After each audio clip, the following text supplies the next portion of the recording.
আলো আসেনি। আমার রান্না বান্না হয়ে গেছে, বাবা এখন থেকে গেছি পুরো।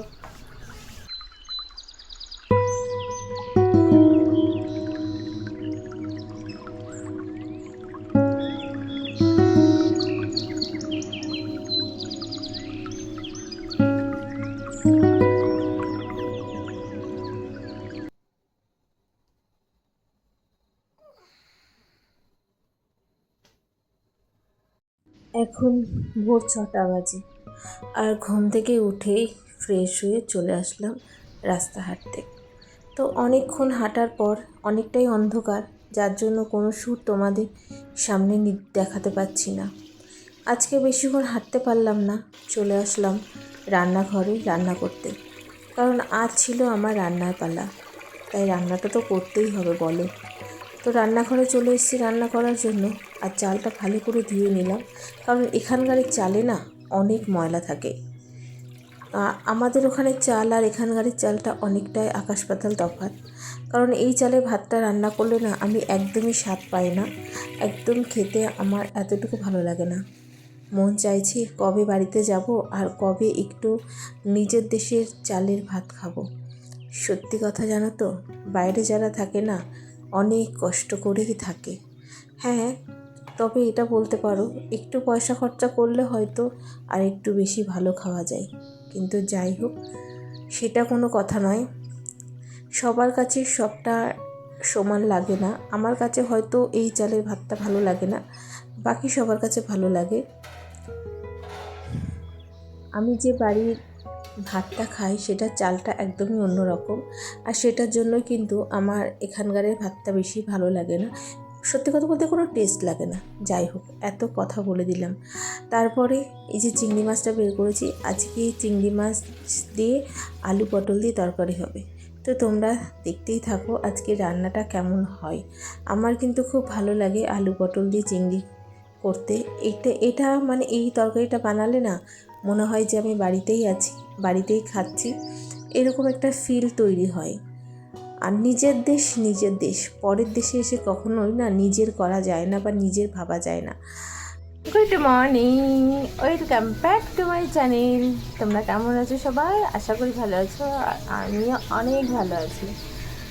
গাইস, দেখেই তো নিয়েছো রান্না বসিয়েছি, কারণ আমি ঘুম থেকে উঠে চলে গেছিলাম হাঁটা চলা করতে, হাঁটতে হাঁটতে হাঁটতে গাইস। তো আজকে বেশিক্ষণ হাঁটিনি, আজকে 2 কিলোমিটার তো হেঁটেছি, তারপরে চলে এসেছি।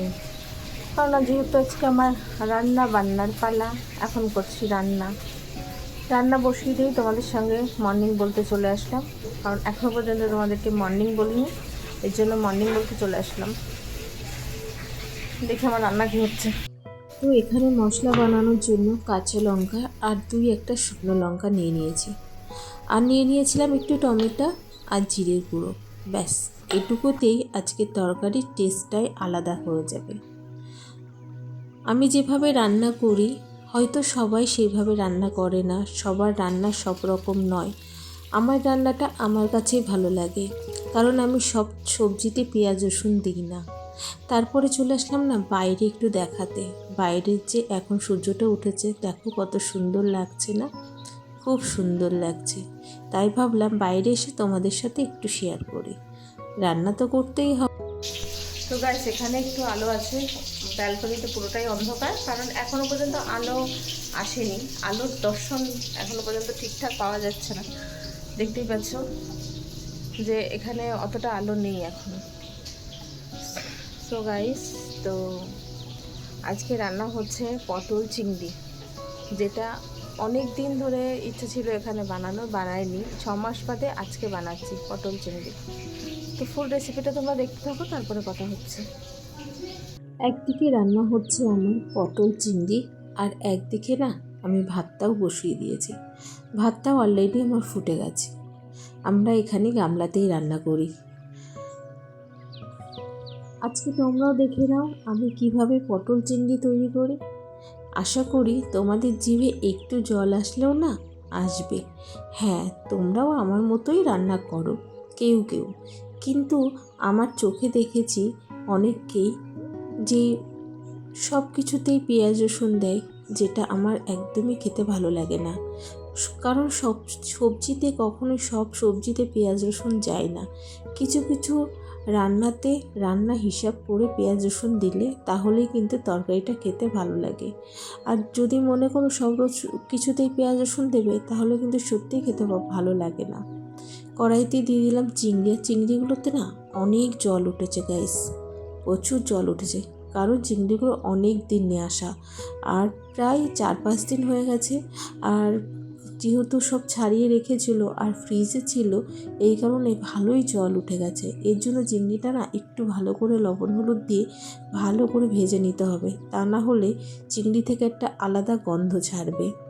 তো যাই হোক, আজকের রান্নাটা কেমন লাগলো তোমরা কিন্তু অবশ্যই কমেন্ট করে জানিও, কমেন্ট করতে ভুলো না।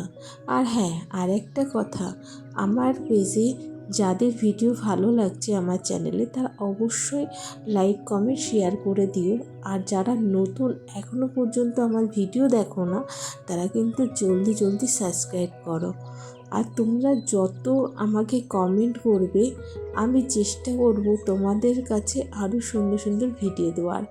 সত্যি কথা বলতে, কমেন্ট না পেলে ভিডিও করতে ভালো লাগে না, কারণ আমারও জানতে ইচ্ছা করে আমি যে কাজগুলো করি সেগুলো তোমাদের ভালো লাগে কি লাগে না।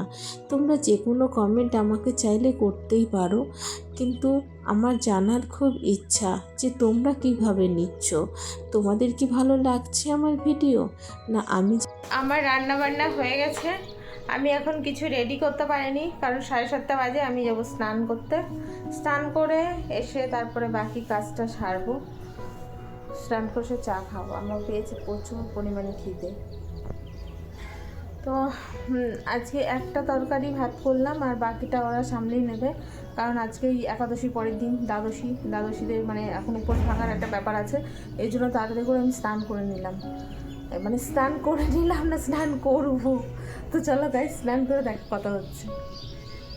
স্নান করা কমপ্লিট, আর স্নান করে একেবারে চাটা বানিয়ে নিয়ে চলে এসেছি।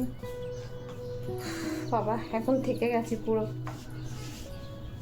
একটু রিল্যাক্স করে বসে বসে চাটা খাই। অনেক কষ্ট হয়ে গেছে গাইস, চোখ মুখ দেখো। প্রতিদিন ভোরবেলা উঠে হাঁটতে হাঁটতে আমার চোখ মুখগুলো কেমন হয়ে গেছে না। চলো গাইস, পরে আসছি, চাটা খেয়ে নিই শান্তি করে। একটু ঘরে ফোন করা আছে, ফোন করে নিই। সকালবেলা রং চা, আদা দিয়ে গুড় দিয়ে চা, আর এই যে হচ্ছে মুড়ি, আমাদের বাঙালির ফেভারিট খাবার চা আর মুড়ি। চলো খেয়ে নিই গাইস। পরের শ্যুটগুলো আর নিতে পারিনি, আমার গ্যালারি ফুল হয়ে গেছিলো। তাই আজকের মতন ব্লগটা এখানেই শেষ করলাম। আবারও তোমাদের সঙ্গে দেখা হচ্ছে নতুন একটা ব্লগে। ততক্ষণ সব